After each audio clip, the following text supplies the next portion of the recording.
Hi guys, this is Connie, back for some more Connie Reads Crenshaw. We're on chapter 34. After my mom came home, my dad and I headed for Best Buy. We stopped at the bank while my dad stood in line. I grabbed 2 free suckers, one for me and one for Robin. I always pick purple. If there are no purples, reds are pretty good. I'm not a big fan of yellows. We were lucky to live in Northern California, I figured. It's really beautiful, except for when there are wildfires or mudslides or earthquakes. Even better, it's a great place to find free food, if you know where to look. The farmers market at the Civic Center parking lot is a great spot because they give you samples, things like honey in a straw or peanut brittle. Grocery stores are good too, the ones where they have free cantaloupe pieces on a toothpick. Our local hardware store gives away little bags of popcorn on Saturday, so that's an option if you get there early enough. If you're hungry, you wouldn't want to live in Alaska, I'll bet.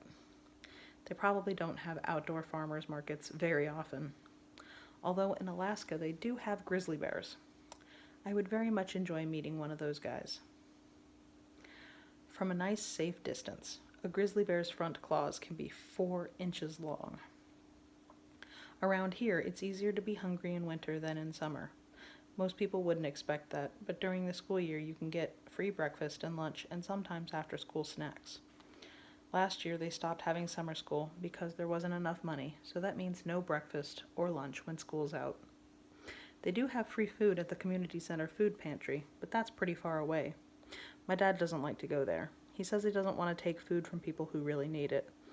But I think maybe he doesn't like to go because everyone in line looks so tired and sad.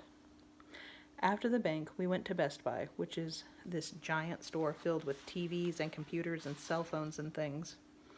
There were 2 long rows of TVs. Some were huge, taller than Robin, and every one of them was set to the same channel.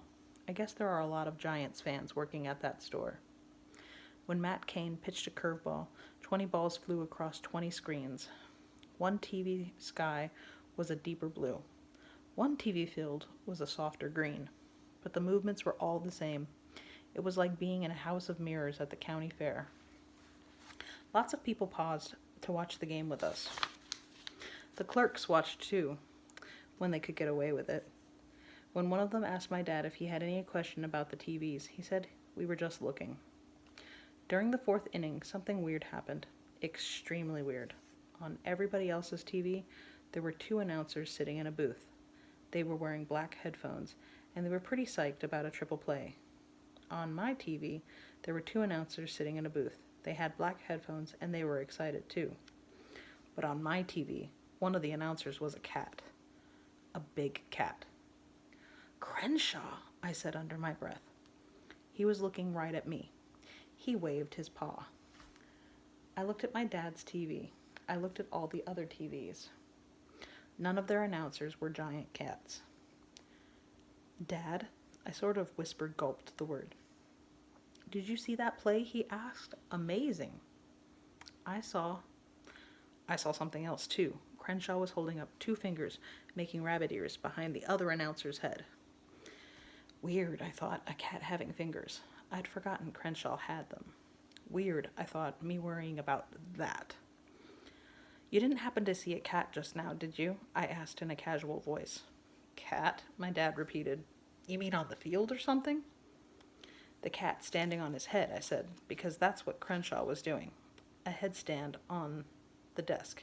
He was good at it, too. My dad grinned. "The cat standing on his head," he repeated. He looked at my TV. "Right." "Just messing with you," I said. My voice was trembling a little. I changed the channel. That new Friskies commercial was on." My dad ruffled my hair. He looked at me. Really looked. In a way that only parents can do. "You feeling okay, buddy?" he asked. "I know things have been a little crazy lately." You have no idea, I thought. I smiled, a big extra fake smile that I use on my parents sometime. "Totally," I said. The Giants won 6-3. And that's the end of chapter 34. So, be careful with that and enjoy, please and thank you. And I will see you for the next installment. Have a good one.